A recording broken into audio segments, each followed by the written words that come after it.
free. Oh, Canada, we stand on guard for thee. Oh, Canada, we stand on guard for thee.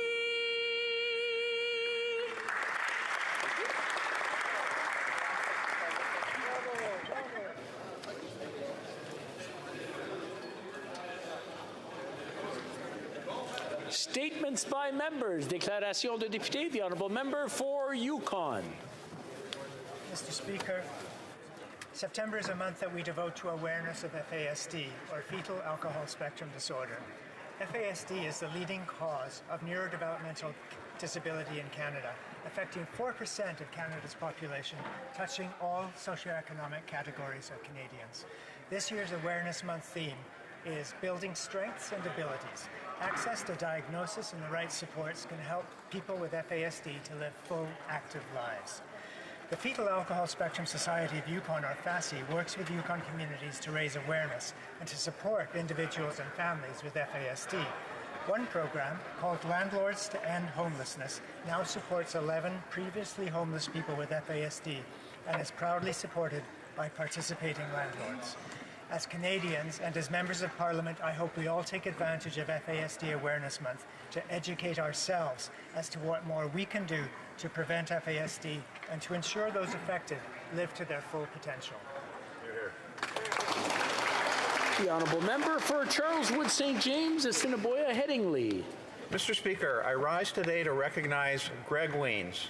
Greg is well known in my riding as a pastor at Westwood Community Church, but today I'd like to recognize his work as the outreach coordinator at Global Vision 2020. Globally, billions of people live with vision loss, and almost every single person on Earth will need eye care services during their lifetime. That's where Greg and Global Vision 2020 come in. They provide thousands of prescription eyeglasses to people who normally do not have access to vision care in developing countries. They do this with the HoC Vision Kit, which identifies your prescription in under 5 minutes.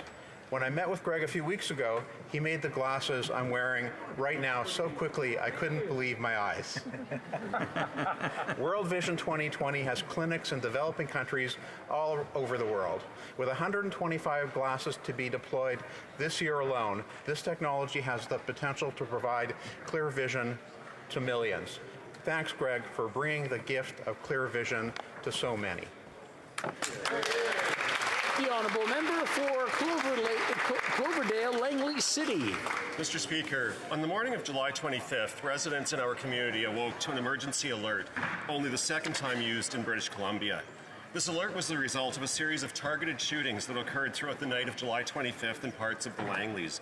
This tragic event left 2 people dead and 2 people injured. My heart goes out to the family and friends of Paul David Wynn and Stephen Furness, who were killed in these senseless shootings. Our community continues to mourn the loss of these 2 individuals who were sons, brothers, and friends to many. These shootings highlighted the ongoing danger the vulnerable and homeless population faces. When one person is forced to live on the streets, we are all diminished. Homelessness is a reality for too many Canadians and a challenge for every Canadian community. We must continue to work together with all levels of government, NGOs, Indigenous partners, and communities across Canada to increase support for vulnerable groups. Through the Reaching Home strategy, I'm pleased that many organizations in my community have raised support for these vulnerable populations, but more work must be done. Only by working together can we end chronic homelessness for all Canadians. Thank you. The Honourable Member for Mirabel. Mr. Speaker, I'm honoured today to mark the 60th anniversary of the founding of the Deux Montagnes Chamber of Commerce and Industry.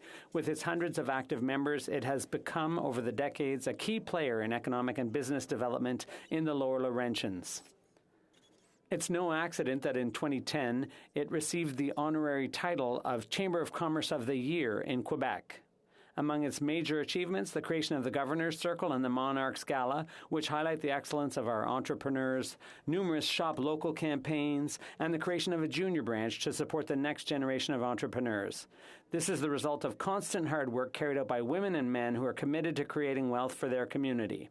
Congratulations to the Board of Directors and staff, one after the other over the years. 60 years dedicated to the economic development of a region, representing the interests of a community of entrepreneurs, Mr. Speaker, is worth celebrating. On behalf of the Bloc Québécois, happy 60th anniversary to the CCI-2M. Thank you, Mr. Speaker. The Honourable Member for Glengarry Prescott Russell. Mr. Speaker, the Canadian Parliament mourns the passing of a gentleman who spent his life serving Parliament. Jean-Louis Franchi died on September 2nd at the age of 58, the son of an Italian immigrant who arrived in Canada in 1967.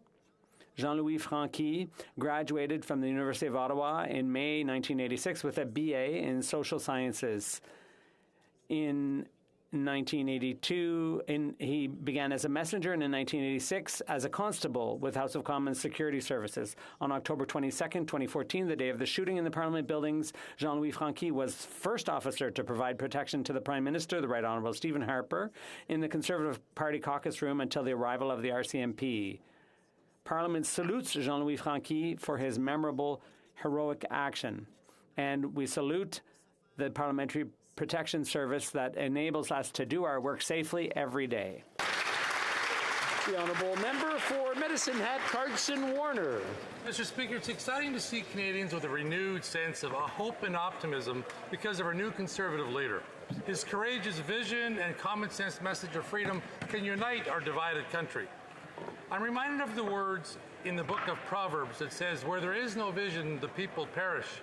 And when a nation is led with understanding and knowledge, there is stability." Canadians are desperate for a Prime Minister and a government in whom they can once again trust to look out for their best interests and those of this great nation.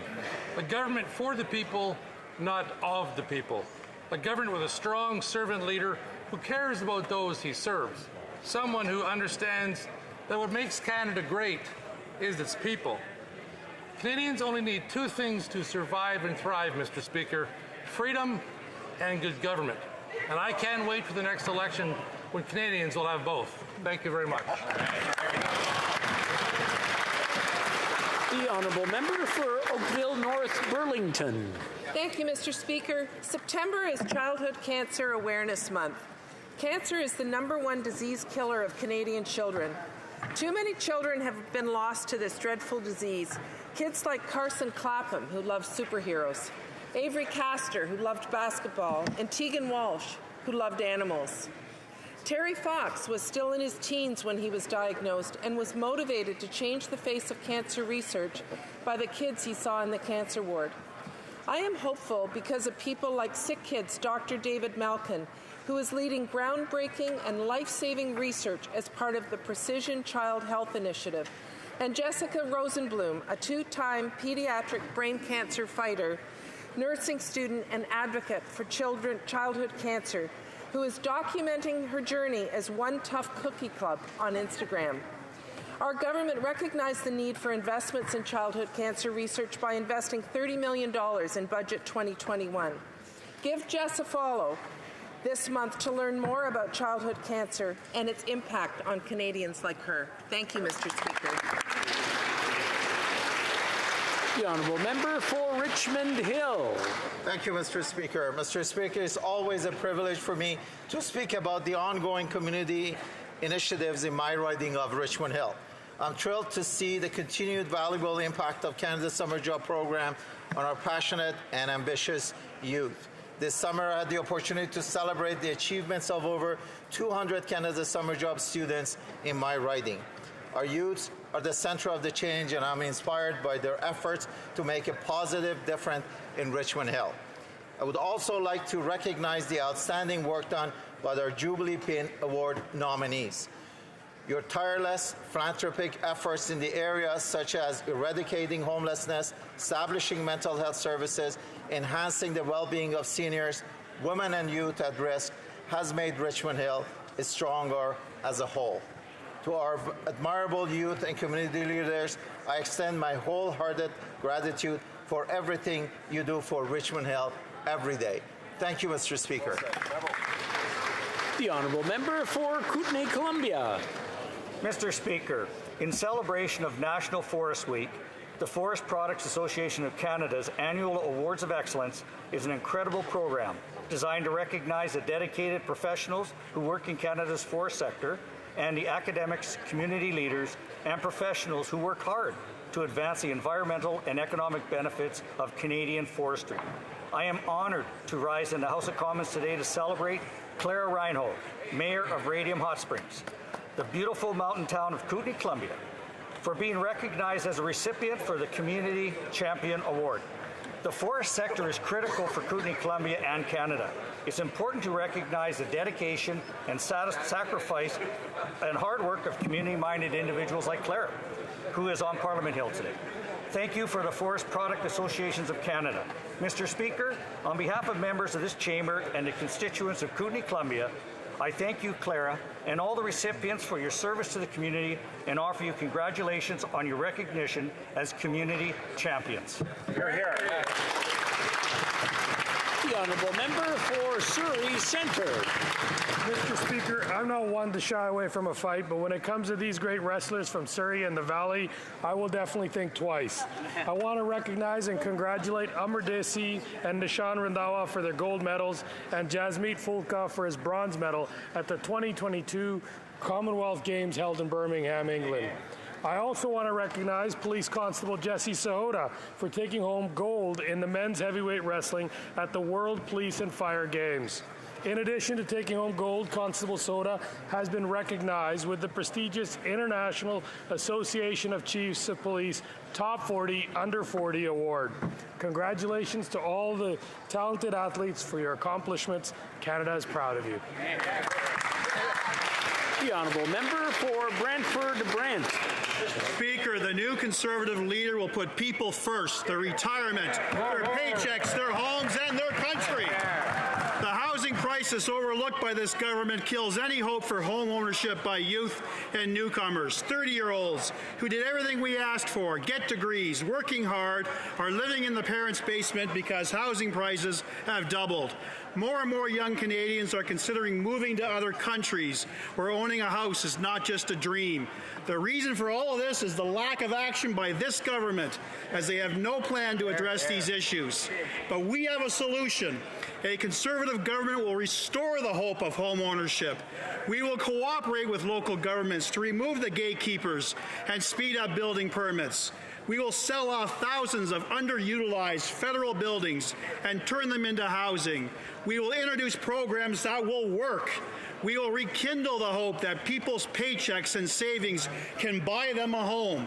Enough of the false promises and failed agendas. It's time for real change.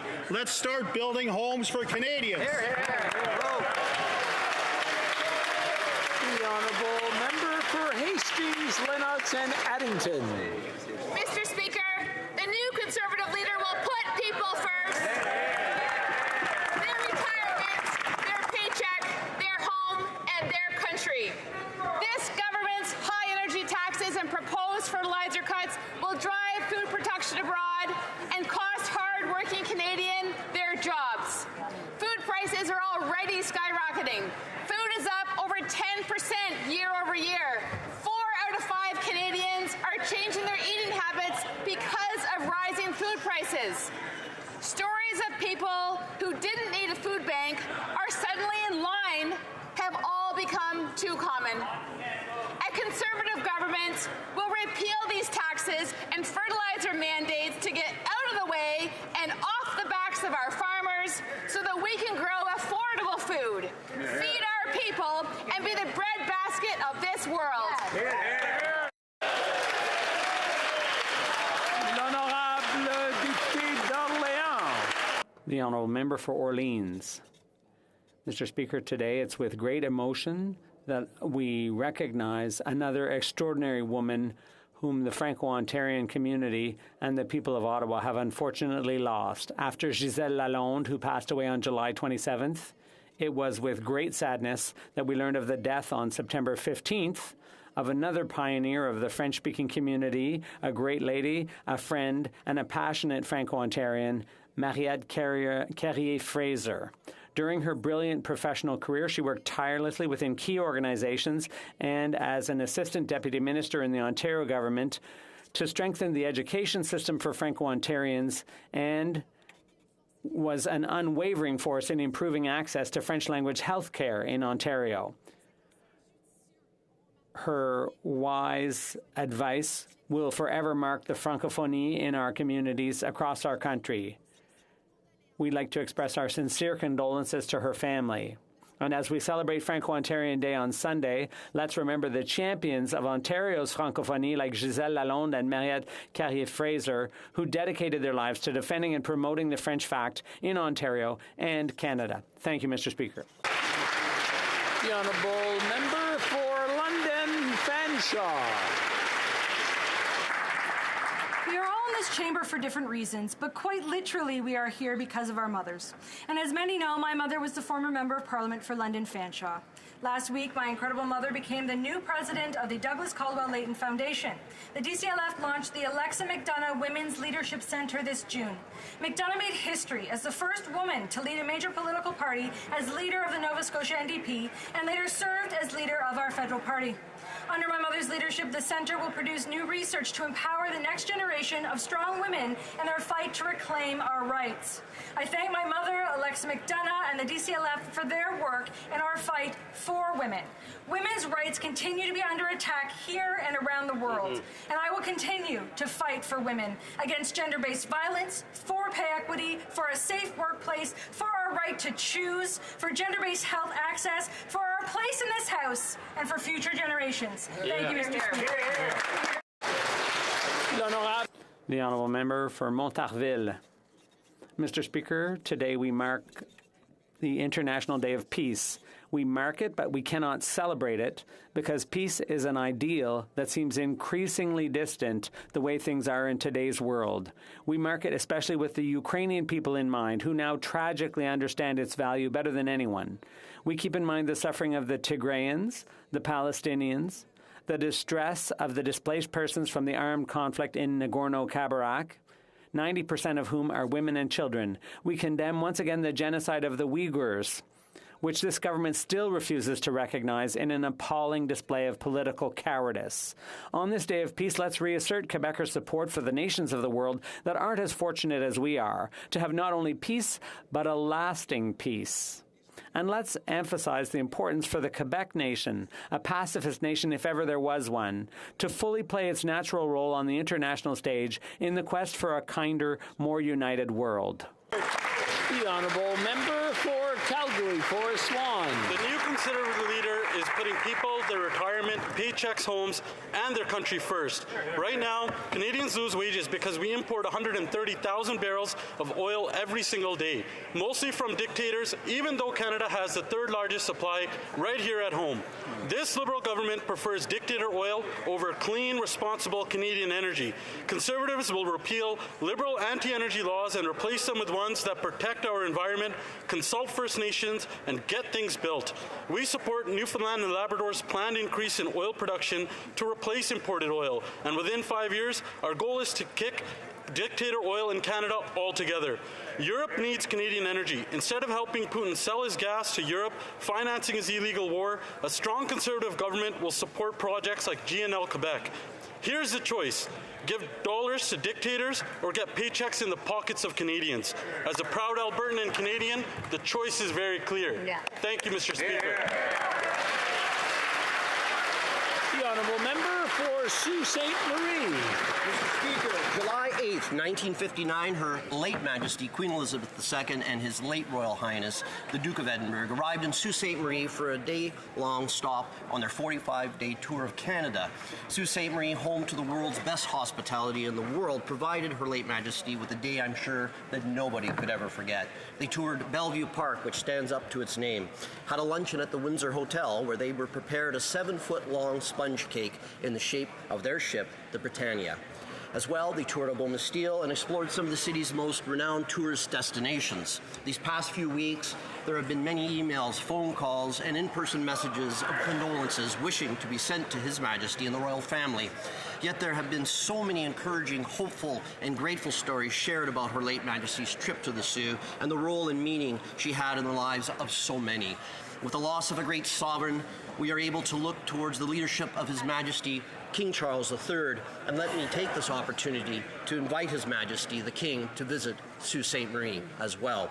God bless the late Queen, and God save the King. Hear, hear.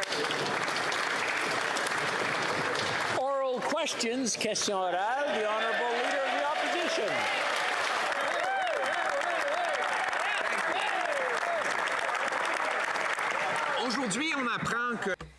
Thank you. Today, we learned that the percentage of Canadians with their own home is at the lowest level in 20 years. That's after seeing house prices double ever since this Prime Minister came to power. At that time, the average family could pay for their monthly housing costs with 32% of their paycheck, and now that's 50%.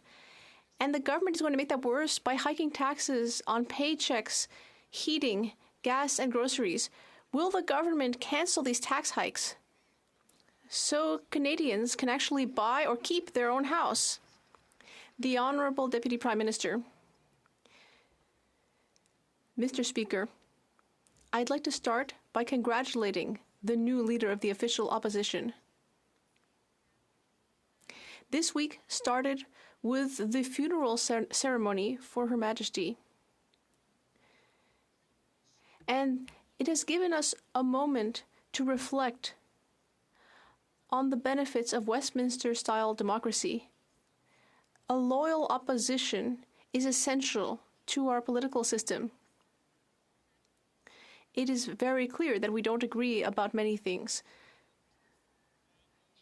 The Honourable Leader of the Opposition. Honourable Deputy Prime Minister, for her kind words and her congratulations. And I look forward to being able to congratulate more young families on the ability to buy their own homes. Unfortunately, it's nice to be in the house, but it would be nice for them to be in a home. But unfortunately, house prices have doubled under this government's policies. In fact, the share of the average Canadian's paycheck needed to pay the average monthly bill on housing has gone from 32% to 50%. The government's solution to raise paycheck taxes and gas taxes and other taxes. Won't they cancel this tax hike so Canadians can pay their... Honourable Deputy Prime Minister. Mr. Speaker, we've just heard EI premiums mentioned, and so I want you to guess what EI premiums were in 2015. $1.88. And guess who was the minister in charge? The current Conservative leader. Now guess what EI premiums will be next year? $1.63. That is 25 cents lower. So the leader of the official opposition needs to tell Canadians, was he misguided then, or is he misguided now? Honourable Leader of the Opposition. Neither, Mr. Speaker. Guess what Canadians paid in 2015 in EI if they earned $60,000 in 2015? $930. Guess what they pay now? $948. That is an increase. Furthermore, if you look at total payroll taxes, they've gone from $3,400 to $4,100 under this government. That's a $700 increase, and the government plans to raise EI premiums. That's the paycheck tax on January 1st, along with other taxes. Why won't they cancel these tax hikes so Canadians can pay their bills? The Honourable Deputy Prime Minister. Mr. Speaker, I would like to remind the Leader of the official opposition of something he should have figured out when he was the responsible minister. The CPP and EI contributions every working Canadian makes are how we all pay for our retirement and how we create a safety net for every Canadian in case we lose our jobs. These contributions do not go into general government revenue. At a time of global economic uncertainty, it is the height of irresponsibility for the Conservatives to suggest that we as a country stop putting money away for our retirement. Hear, hear. The Honourable Leader of the Opposition. In fact, EI premiums do go into general revenues when they go into a surplus, and that is what the government plans to do. They plan to raise both EI and CPP premiums, the paycheck tax, right at a time when we are facing 40-year highs in inflation, all-time highs in increased housing prices, 40-year highs in food price inflation, record food bank use. This is the last time that anyone should be raising any tax. Will the government back down from its planned tax hikes on paychecks and on energy? The Honourable Deputy Prime Minister. Mr. Speaker, when it comes to the economy, expectations matter. And that is why it is so irresponsible for these Conservatives to talk down the Canadian economy. Yes, things are hard right now, but Canada is better positioned than any country in the world. We have the strongest economic growth and the lowest deficit in the G7. Employment is at historic highs. Inflation is lower in Canada than the US, the UK, and the Eurozone, and it has now come down for 2 months in a row. We'll get through these tough times together. The Honourable Leader of the Opposition. Well, now the Liberals would have Canadians believe that they've never had it so good. Well, I guess if you're jetting around the world singing songs in a beautiful lobby, then that might be true. But if you are the 30-year-old stuck living in your parents' basements because the Liberals have doubled housing prices, you might disagree. If you can't fill up your tank with the gas, you might disagree. If you're among the 4 and 5 families that have cut their diets because they can't afford food, you might disagree. And the last thing you would want is a tax hike on your paycheck and on your energy use. Will the Liberals therefore cancel those tax hikes? The Honourable Deputy Prime Minister.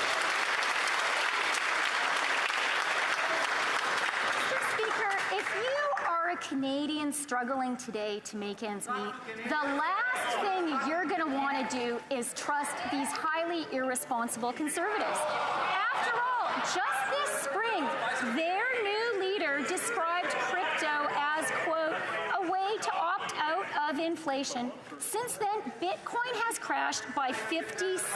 A Canadian who invested in Bitcoin, according to the reckless advice of this new leader, would have seen her life savings destroyed. That's irresponsible, and Canadians are smart enough to know it. The Honourable Member for Belleuil-Chambly. Merci, Monsieur le Président. D'abord, maintenant qu'il est assis, mes saluts. First of all, now that he sat down again, I'd like to congratulate the new leader of the opposition. And I'd also like to salute the member for Richmond, Arthabaska, as well.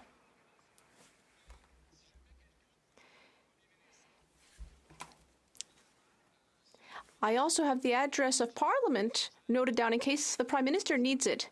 And if he does come to Parliament, I would advise him to take Roxham Road. It's a lot faster and no one is monitoring it. And then after that, the microphone was off. The interpreter did not catch the question. The Honourable Deputy Prime Minister. Mr. Speaker, we believe in the strength of our asylum and immigration systems. We will work in close collaboration with relevant stakeholders about the situation at the border. And we are working with our American counterparts about border issues, including the Safe Third Country Agreement. We always work closely with all of our partners in order to respect our national and international obligations. Thank you. The Honourable Member for Belleuil-Chambly. Mr. Speaker, perhaps we could attract the Prime Minister to the House by suggesting that he sing his answers. That way he could melodiously tell us why his government is tolerating smugglers' business to get people across the border into Quebec and Canada. And I'd like to know whether the Prime Minister is allowing tens of thousands of people to come in through Roxham Road because he knows that Quebec will not be able to integrate them in French. Is he doing it on purpose? And if not, can the Third Safe Country Agreement be suspended immediately, and can immigration powers be ceded to Quebec? The Honourable Deputy Prime Minister. Mr. Speaker, over the summer, I have spoken with many entrepreneurs throughout the country, including from Quebec. They told me that immigration is essential to our economy, the Canadian and Quebec economies. As the Minister of Finance, I completely agree. Quebec establishes its own immigration targets. Last year, we supported more than 50,000 new permanent residents in the province. I hope all members in this House know that we will work together to support immigrants in Canada and in Quebec. We need them. Thank you. The Honourable Member for Burnaby South. The cost of groceries are up by average 10%. Bread is up 15.4%. Fresh fruits is up by 13.2%. You know what else is up? Corporate profits. Yeah. The corporate profits for the corporation Sobeys are also up by 20.2% when we compare 2021 versus 2020. So we know that corporate greed is driving up the cost of living. So what is this government going to do to tackle greedflation caused by corporate greed? Hear, hear, hear, hear. Honourable Deputy Prime Minister. Mr. Speaker, as Canadians know very well, our government is deeply committed to ensuring that everyone in Canada pays their fair share. We're permanently raising the corporate income tax by 1.5% on Canada's largest, most profitable banks and insurance companies. And we've introduced a recovery dividend of 15% on the excess profits of these institutions during the COVID pandemic. We also implemented, effective September 1, a 10% luxury tax on private jets and luxury cars worth more than $100,000 and boats and yachts worth more than $250,000, Mr. Speaker. Member for Burnaby South. This is a difficult time with the cost of living going up. The cost of groceries has gone up on average 10%. Oil has gone up 27%, pasta 32%. And yet at the same time, big business profits, owners of grocery businesses, have seen their profits go up. Loblaws has seen a 65% increase in profits between 2020, 21 and the present. It is very clear that the greed of big grocery businesses has contributed to inflation. What will the government do to fix this greedflation from the big grocery companies? The Honourable Deputy Prime Minister. Mr. Speaker, we have been and remain determined to ensure that everyone pays their fair share. We will be permanently increasing corporation tax by 1.5% for big banks and insurance companies. And we also introduced a 15% recovery dividend on excess profits from these institutions. Thank you. The Honourable Member for Bellechasse-les-Échemins-Lévis. Thank you, Mr. Speaker. The Institute of Peace shows that a large majority of Canadians are concerned about the increase in interest rates and inflation. They are living from paycheck to paycheck, and they need to spend their entire paycheck, or even more than that, which is very bad. This government is insensitive. It is refusing to present a concrete plan to help these people. Will this government finally commit to not further hiking taxes?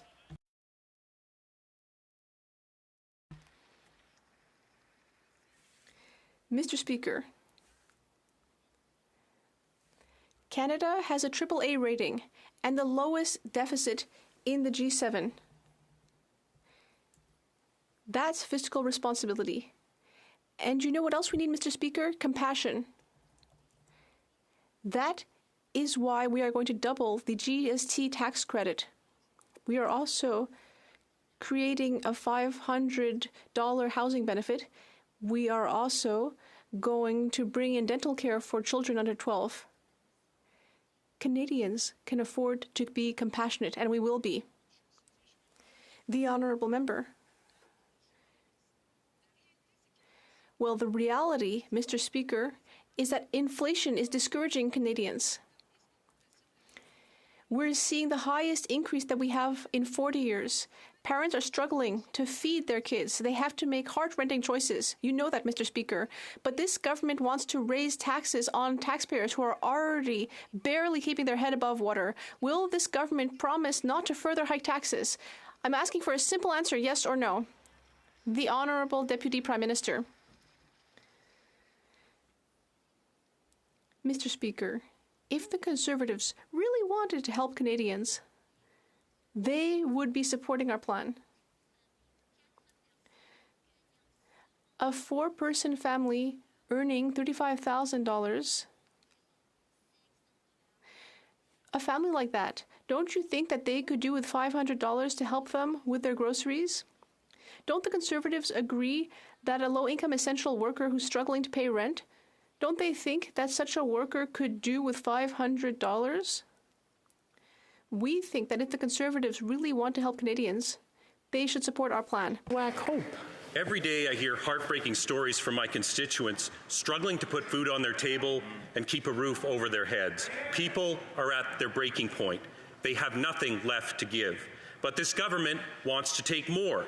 They're set to raise taxes on paychecks, home heating, groceries, and gas. Why won't the government stop making things worse and cancel their punishing tax hikes? The Honourable Deputy Prime Minister. Mr. Speaker, the truth is, if the Conservatives really cared about hard-working Canadians who are struggling to make ends meet, they would support our plan. Do they really think a family of 4 earning just $35,000 a year couldn't use around $500 this fall to help buy groceries? Do they really think a 6-year-old shouldn't go to the dentist because her parents can't afford it? Do they think a low-income essential worker struggling to pay her rent couldn't use an extra $500? I think Canadians deserve the support. I wish Conservatives would agree. The Honourable Member for Chilliwack Hope. Mr. Speaker, we certainly do not support their plan to raise taxes on the paychecks of Canadians, raise taxes on their gas, raise taxes on their groceries, and raise taxes on their home heating. We will never support that plan. Grocery prices are up 10%. Gas now costs over $2 a litre in the lower mainland of BC, and housing now eats up 50% of Canadians' paychecks. Why won't they stop making things worse and cancel their punishing tax hikes on Canadians? The Honourable Deputy Prime Minister. You know, Mr. Speaker, the Conservatives used to be a party that had a few core economic principles. They used to believe in saving for your retirement. They used to believe in fiscal responsibility and in a well-funded EI system. In fact, when the current Conservative leader was the minister responsible for EI, he actually presided over an EI premium 25 cents higher than the one that will go into effect next year. So the Conservatives need to pick a lane. What do they really stand for these days? The Honourable Member for Sherwood Park, Fort Saskatchewan. Mr. Speaker, this government's tax increases are causing a national unity crisis, and those tax hikes will target those who can least afford to pay. Now, the Prime Minister knows that more carbon tax increases will divide our country further and make life even less affordable. But this Prime Minister has taken the same approach all along, to raise taxes on working people, put basic necessities like transportation and food out of reach, and then try to politically exploit the division that results. So will this government change course and cancel their planned tax increases on Canadians' paychecks? The Honourable Deputy Prime Minister. Mr. Speaker, I spent some time in Alberta this summer, and I have some very clear views on who is trying to divide Canadians. Now, Mr. Speaker, I have a question for the members opposite when it comes to the price on pollution, because the reality is we are putting money back into the pockets of Canadians. So will they ask Ontario families to pay back $745 this year? Do they want Alberta families to pay back $1,079 this year? Saskatchewan families $1,100. Honourable Member for Sherwood Park, Fort Saskatchewan. Mr. Speaker, is this real life? Because that answer was pure fantasy. We have inflation, landslides, and no escape from poverty. When will the Prime Minister minister open up his eyes and see he's not a poor boy, but he should have some sympathy. For too many Canadians, opportunity had just begun, and now this government is going to throw it all away. Money is not easy come, easy go in this economy. So when will the government cancel their planned tax increases on gas, home heating, and groceries and spare us from this inflation monstrosity? The Honourable Deputy Prime Minister.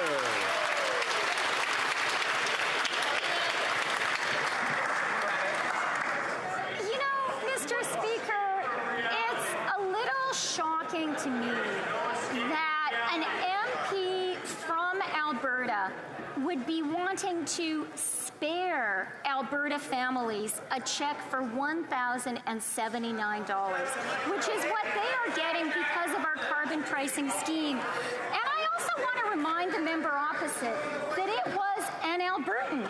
I'm just going to interrupt for a moment. I'm having a hard time hearing, and I'm sure many other members in the chamber are having a hard time hearing as well.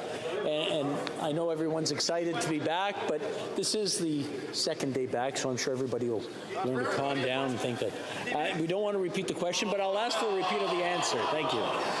From the top, the Honourable Deputy Prime Minister. Okay, so, Mr. Speaker, what I would like to ask you, and through you all Canadians, is whether the member opposite, who is an Alberta MP, is really suggesting that our government stop paying $1,079 to every family in Alberta this year.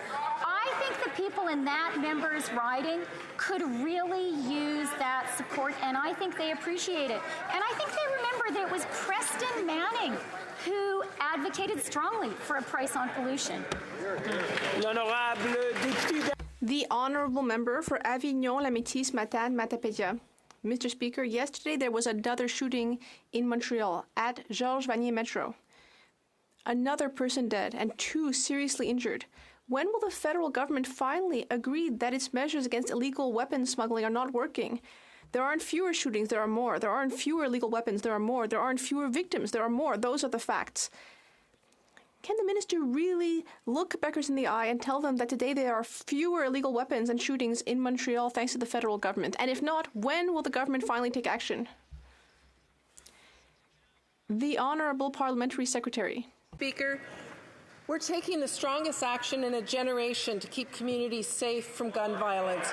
We're working closely with the Quebec government and municipal leaders like Mayor Plante to make communities in Quebec safer.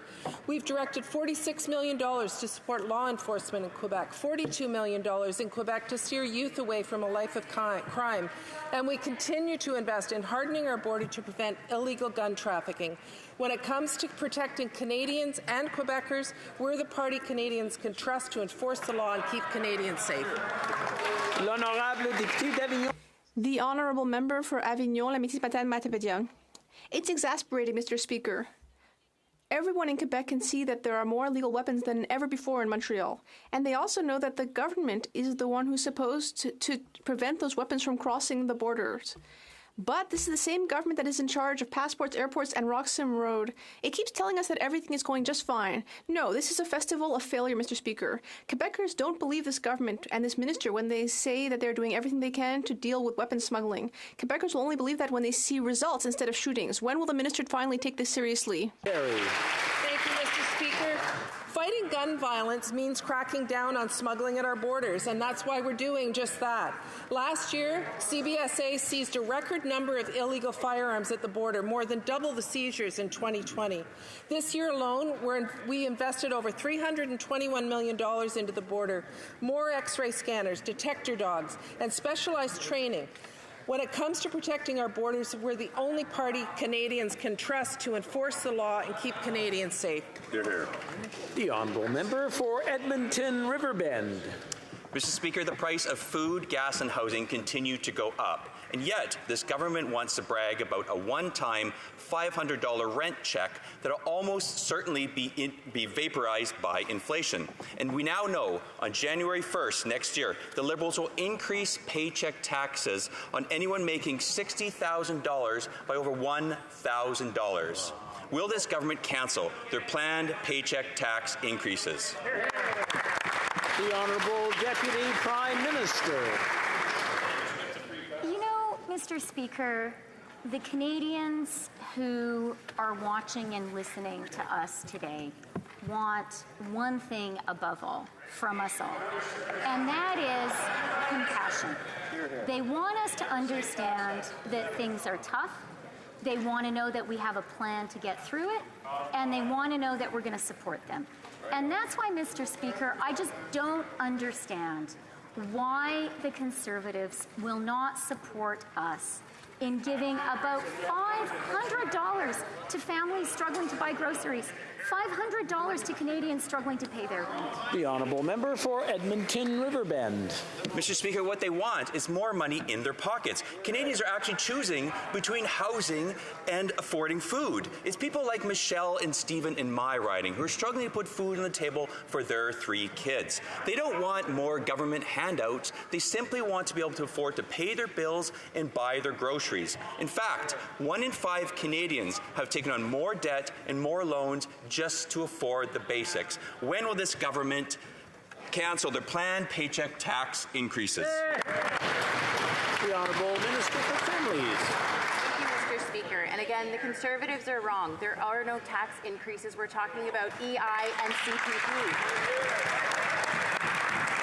And Mr. Speaker, we are helping families. In fact, families in Alberta in that member's riding are already receiving a 50% reduction in childcare fees.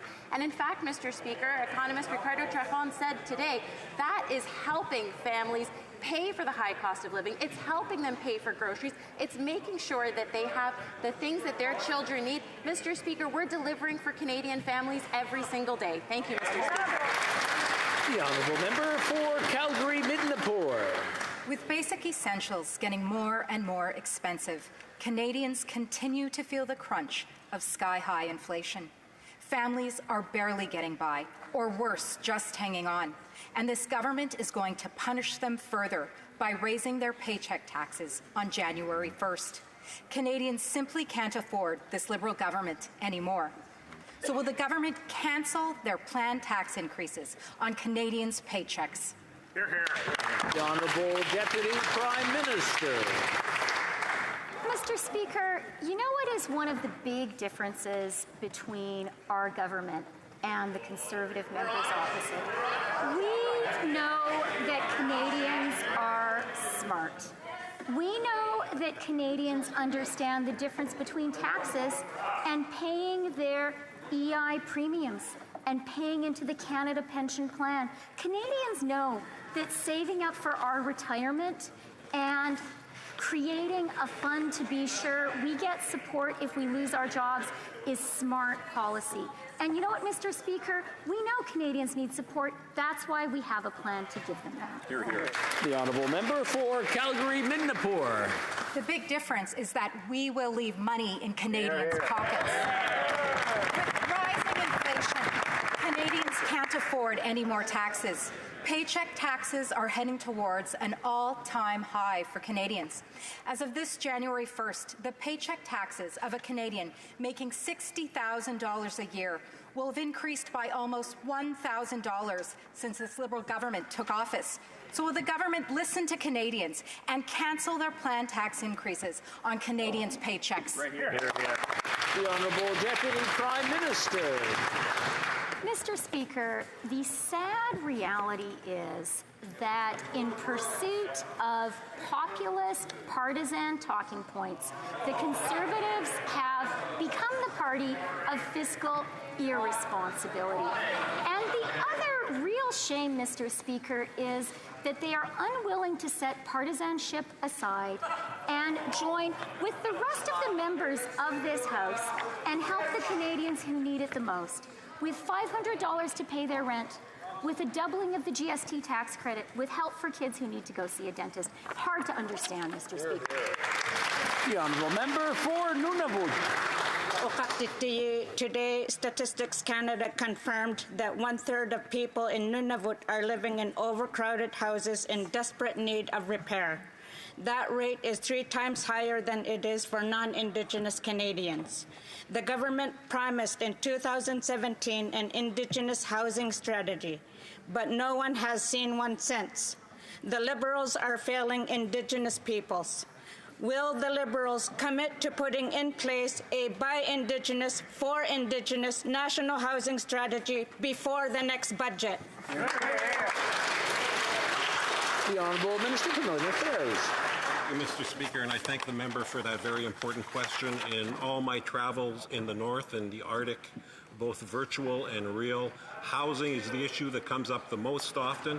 Our government, however, has been making historic investments in distinctions-based housing.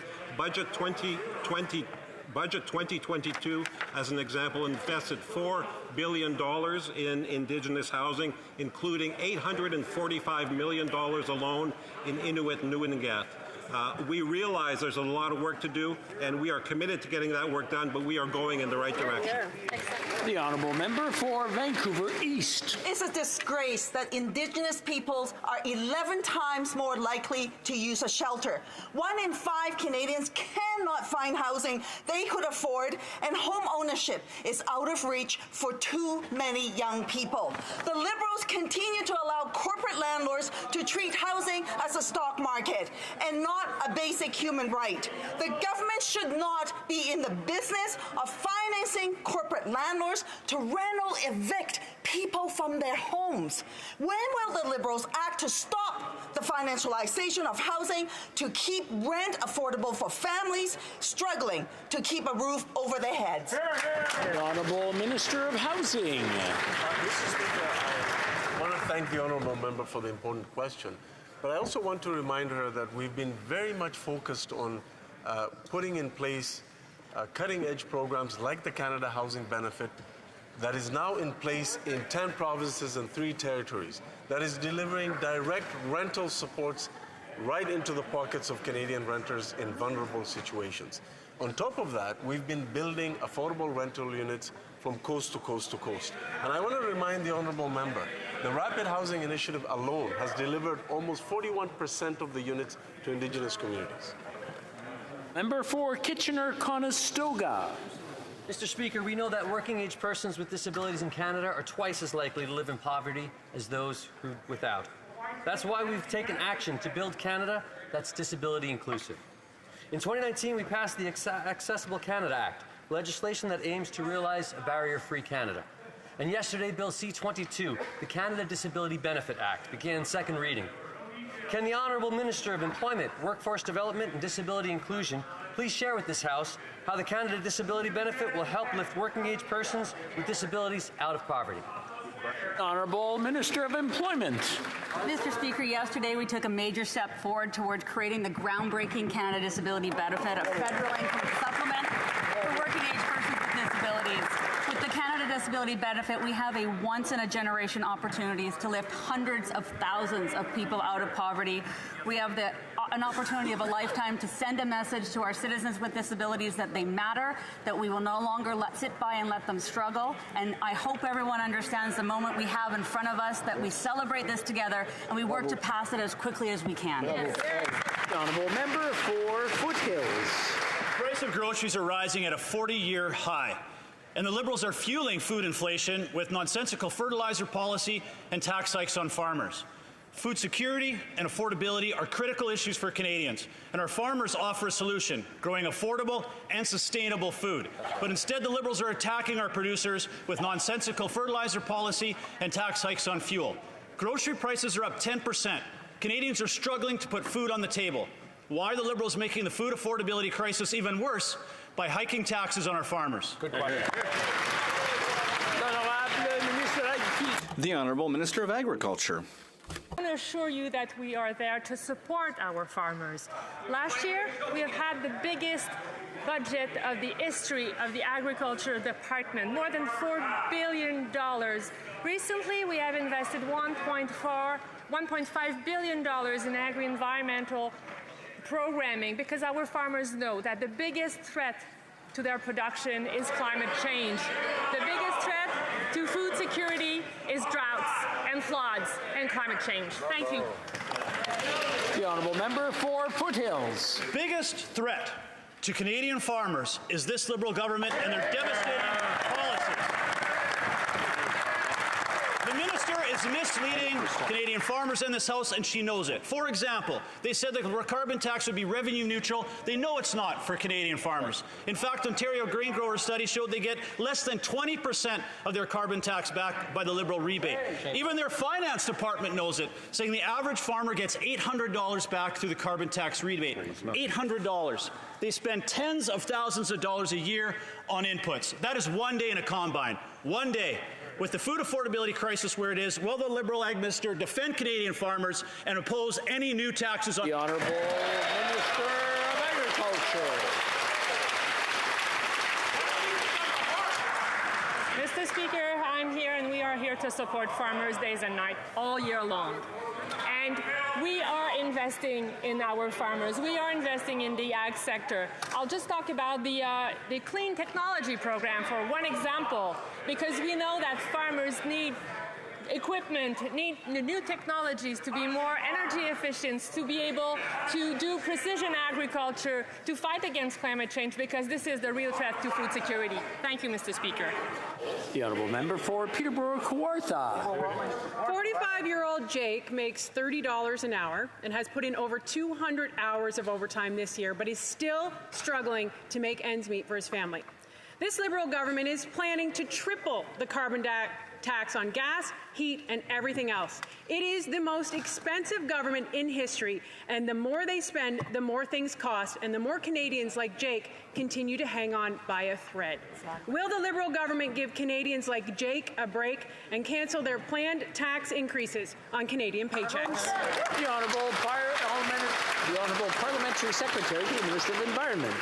Well, thank you, Mr. Speaker, and we are totally focused on addressing the affordability challenge for Canadian families, and I know in my home province of Manitoba, Mr. Speaker, many families are struggling, and that's why I'm so heartened to hear about the measures that have been introduced by the Finance Minister, and that's why, Mr. Speaker, it's important the price on pollution and the climate action rebate will put more money in people's pockets. 8 out of 10 families will be better off, and good news, Mr. Speaker, these checks will arrive in the mail in October, quarterly, and that will help with cash flow and affordability. Thank you, Mr. Speaker.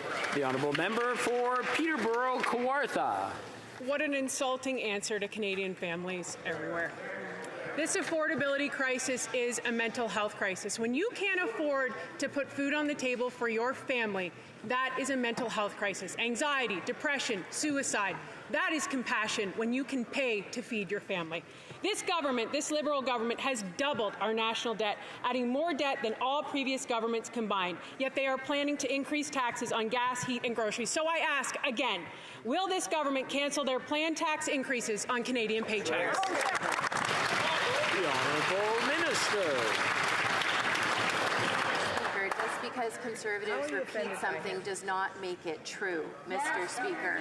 We are not raising taxes. In fact, this government has given more money back to families than any previous government. Let's talk about the Canada Child Benefit, Mr. Speaker. That can return up to $7,000 for children under the age of 6 for low-income families. Mr. Speaker, that's different than the $100 of checks they sent every month to millionaires. Mr. Speaker, let's talk about childcare. 50% reduction in fees by the end of December. That's thousands of dollars for Canadian families. Mr. Speaker, that's real help that's going to help real Canadians. We understand things are difficult, and we're there. The honourable member for Thérèse de Blainville. Mr. Speaker, the minister received a mandate to implement a full reform of EI this summer, but she didn't do it. So on Sunday, when the temporary EI measures end, the minister will be leaving 60% of workers to fend for themselves. On Sunday, she'll force them all back into the same old program that 60% of them can't access. A full reform is needed. But in the meantime, will the minister at least extend the temporary measures? Nobody should have to go without because she didn't do her job. The Honourable Minister of Employment. system put in place during the pandemic were in response to extraordinary economic circumstances, shutdowns, lockdowns, job losses, record high unemployment rates. We're not there anymore. Thanks in great part to the work of our team here on this side of the House. We're proud of the work that we've done. Mr. Speaker, yes, we're winding down our temporary measures, but there's good reason for that. And I can assure every worker in Canada that they will still have access to a robust, modern, and excellent EI system that will be there for them. The honourable member for Thérèse de Blainville. Mr. Speaker, it should have been done this summer. And now maybe they're saying it'll be at the end of the year. Since 2015, her government has promised EI reform. And for 7 years now, they've been pushing it back and pushing it back. 7 years. The minister has been meeting workers who have paid in their whole lives and now find themselves with nothing to show for it. And once again today, the reform is being pushed back. Does she know that workers who lose their jobs, they can't push back their financial problems? The Honourable Minister. Speaker, I don't have time in 35 seconds to lay out all the impressive changes we've made to the EI system over the past 7 years, but let me highlight an upcoming one. By the end of this December, workers will have access to 26 weeks of sickness benefits instead of 15, and I'm looking forward to working with the member opposite as we modernize the EI system, as we allow better access and more adequate benefits for our workers. I can assure her and everyone that by the end of the year, you'll know what the vision for EI is. The honourable member for Beauce. Mr. Speaker, the price of food continues to go up across the country, and instead of attacking inflation, this government wants to continue to handcuff Canadians with high food prices. The increase that's coming for the carbon tax is only going to make things more difficult for farmers. It's going to make it more difficult for them to put food on our tables. And it's also going to make it more costly to transport those products. Canadians are having a hard time making ends meet. They want to see a light at the end of the tunnel. Will the government cancel the increases on taxes for Canadian farmers? The Honourable Parliamentary Secretary to the Minister of Environment. Well, thank you, Mr. Speaker. And Mr. Speaker, listening to the Conservative leadership race after the last number of weeks, the party is still debating whether climate change is real. And Mr. Speaker, that's not surprising since the Harper Conservatives did absolutely nothing for 10 years on the climate file. Mr. Speaker, while Conservatives are stuck in the past, we're looking to the future. We're building the economy of tomorrow, the clean jobs of tomorrow, and we're working for affordability. Thank you, Mr. Speaker. Honourable member for Cumberland Colchester. Mr. Speaker, the proposed carbon tax will increase the cost of home heating fuel by 80%, as pointed out by Liberal Premier Fury. Seniors in my riding of Cumberland Colchester, such as Catherine and June and Carol, reach out to my office every day because they're in dire straits. Sadly, Mr. Speaker, Carol had to sell her wedding rings to pay for food.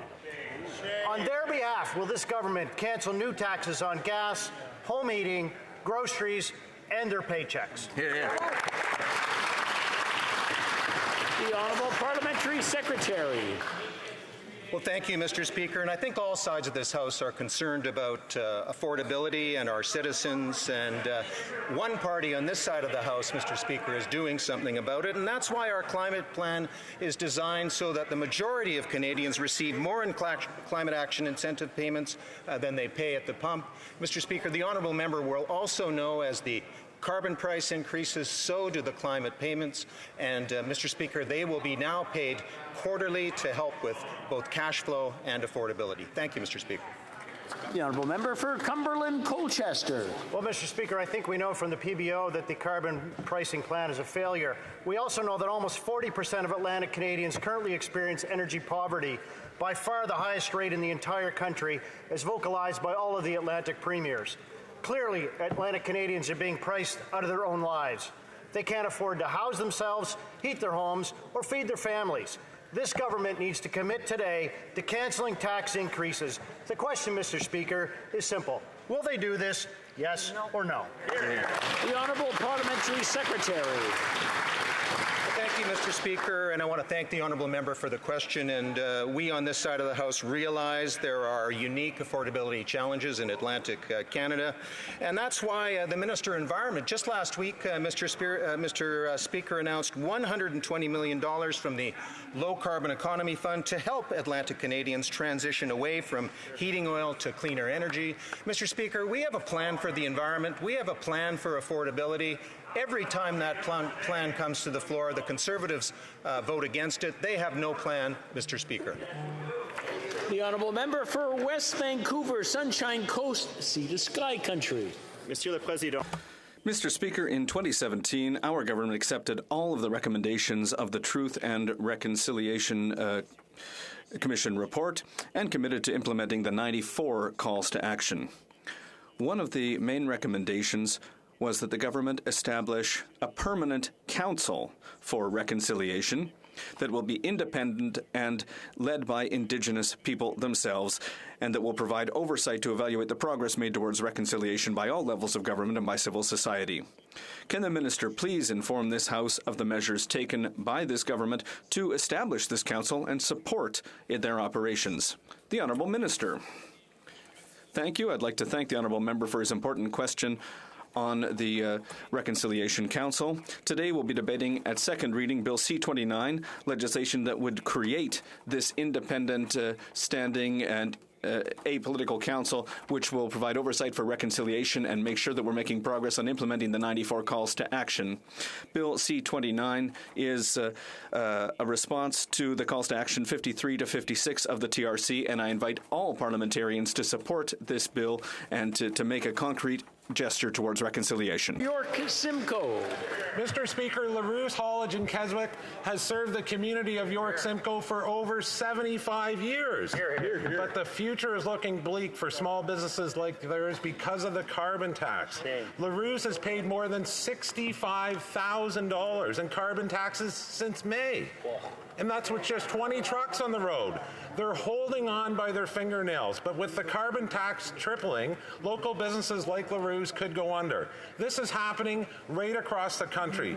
The carbon tax is crushing Canadian small business. Will the Liberals scrap this tax? Hear, hear. The Honourable Parliamentary Secretary to the Minister of the Environment. Well, thank you, Mr. Speaker. Mr. Speaker, we've put a price on pollution, indeed, but we've also introduced a number of measures that will build the future economy as well as create jobs and make life more affordable for Canadians, Mr. Speaker. Perhaps the honourable member has heard of our emissions reduction plan, which is going to get us to our 2030 targets. It has broad support from environmental groups to industry to farmers. Unfortunately, Mr. Speaker, every single time this comes to the floor, the Conservatives vote against it. They have no plan for the environment. They have no plan for the economy. The honourable member for Sarnia-Lambton. How's the tree planting going? Mr. Speaker, before the pandemic, half of Canadians were within $200 of not being able to pay their bills. And then during the pandemic, these Liberals increased taxes on home heating, gasoline, and workers' paychecks. Now, when Canadians are falling further and further behind, they want to triple the tax on home heating, gasoline, and take more money from workers' paychecks. Canadians cannot afford this. Will these Liberals finally listen to struggling Canadians and cancel these punishing taxes? Hear, hear. The Honourable Parliamentary Secretary. Well, thank you, Mr. Speaker. Carbon pricing is widely recognized by nearly everyone except Conservative politicians as the most economically efficient way to reduce emissions while also driving clean innovation. And, Mr. Speaker, I wonder if they could talk to one of their colleagues from New Brunswick Southwest who says his province should go back to using the federal carbon price because at least it comes with rebates. Mr. Speaker, we agree with that honourable member. The honourable member for Lévis-Lotbinière. Mr. Speaker, inflation is giving Canadians headaches, and interest rates are striking a sour note for those who are renewing their mortgages. Gas, food, and consumer goods all their prices are going up, and the government wants to continue to increase taxes on Canadians. Mr. Speaker, while the Prime Minister is playing concerts outside of the country, will the Liberals cancel all of the tax increases that are planned for workers and seniors, as we, the Conservatives, have demanded? The Honourable Deputy Prime Minister. Mr. Speaker, if the Conservatives really want to help Canadians, I have an idea. They can vote in favor of our plan which will really help those who need it most. We are going to double the GST tax credit to provide up to $500 for Canadians who need that help. We've created dental care for kids under 12 and created St. John's East. Mr. Speaker, many seniors in my riding of St. John's East rely on their pensions and benefits like the OAS and GIS to help make ends meet. They have expressed real concern about being able to cover their rent while living on a fixed income. Can the Minister of Seniors please update the House on what our government is doing to focus on affordability for Canadian seniors? Well, Minister for Seniors. Mr. Speaker, I'd like to thank my colleague for her really important question and for her advocacy. Mr. Speaker, we recognize the challenges that seniors are facing, and our government has been there for them. And now, to help seniors who are struggling, with our affordability plan, we're doubling the GST tax credit. That means vulnerable seniors will receive $700 in their pockets. Nearly 2 million low-income renters who are struggling with their rent will receive $500. We also increased the old age security for seniors aged 75 by 10%, Mr. Speaker. That means $800 more for full pensioners. Mr. Speaker, on this side of the House, we're going to continue to deliver for seniors. Thank you. The Honourable Member for Vancouver Kingsway. Speaker, Canadians are not getting the care they need in our healthcare system. This is not surprising. This government has failed to offer real solutions to fix what the Canadian Medical Association is calling an unprecedented health crisis. This failure in leadership is paving the way for Conservatives who want to privatize healthcare, putting profits over patients. Healthcare workers and Canadians are counting on the federal government to protect their public healthcare system. When will the Liberals act to rebuild healthcare in Canada? The Honourable Minister of Health. Thank you, Mr. Speaker. I'm very grateful for that question. The member pointed to a healthcare crisis. We have a healthcare crisis, Mr. Speaker, because we have a healthcare workers crisis. We need to support them through the very hard time that they're going through the investment that we've already announced and implemented, including a $2 billion investment that we're making just now to support a reduction in surgeries, the $1 billion investment additional to reduce the pressure on long-term care, healthcare workers and patients. We're going to continue that, Mr. Speaker, because we're there for patients and healthcare workers. The Honourable Member for Saanich Gulf Islands. Thank you, Mr. Speaker. Last week, a new study reviewed those points of no return called tipping points, stalled ocean currents, permafrost collapse, forest dieback. The conclusion, even at 1.5 degrees global heating, irreversible and globally damaging thresholds are exceeded. The 9 most dangerous within them, the loss of the Labrador Current looms large. This is dangerous for Canadians. We can avoid this, but only with urgent action. When will this government wake up and cancel TMX and Bay du Nord?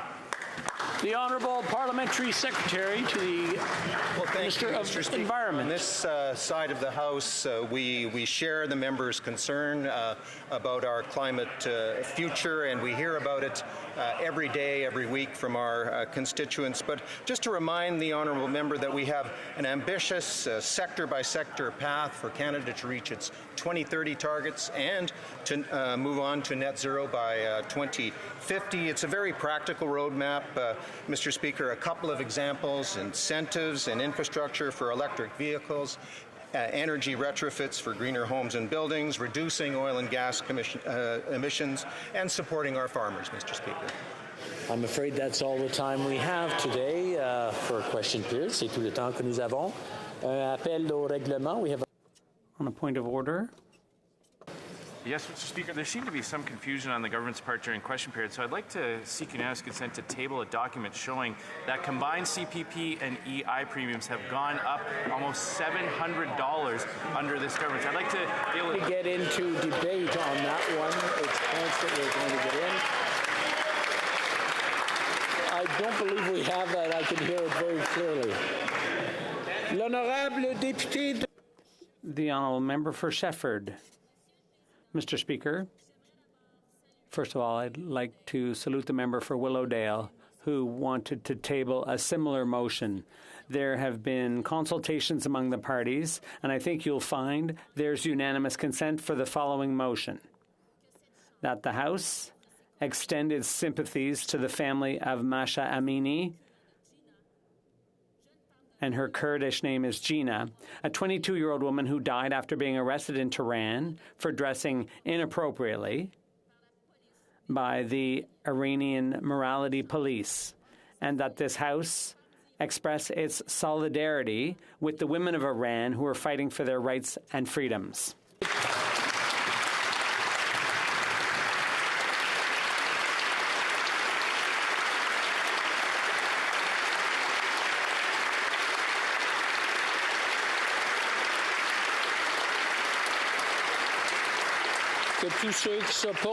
All those opposed to the honourable member's motion will please say nay. D'accord. Okay, the House has heard the terms of the motion. All those opposed to the motion will please say nay. Carried.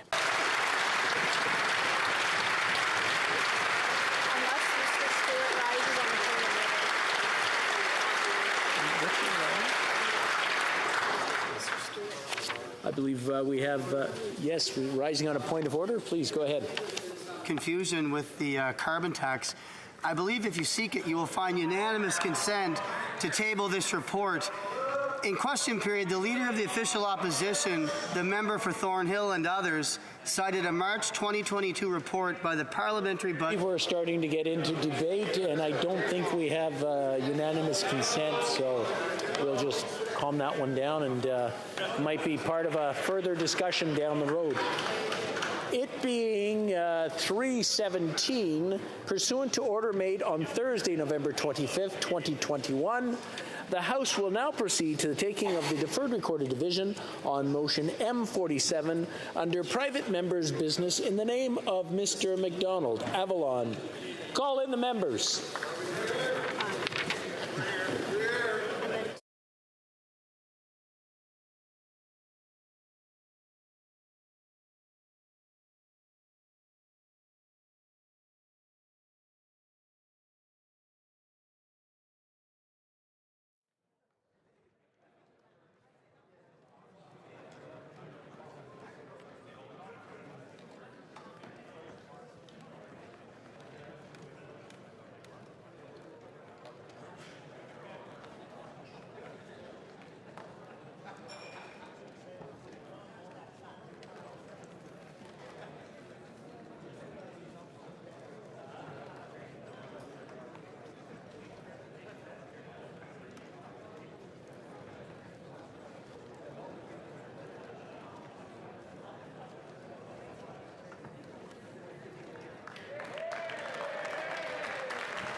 La question est la suivante. Mr. MacDonald, Avalon, seconded by Ms. Yip, moved that A, the House recognize that 1, COVID-19 has tragically exposed long-standing issues affecting long-term care facilities across the country and the frontline workers who care for residents. 2, we need to make sure... May I dispense? No? Okay. 2, we need to make sure the conditions of work reflect the care standards our seniors deserve. 3, while the management of long-term care facilities is under provincial and territorial jurisdiction, we share the goal of ensuring safer, better care for seniors. And B, in the opinion of the House, the government should work with provinces and territories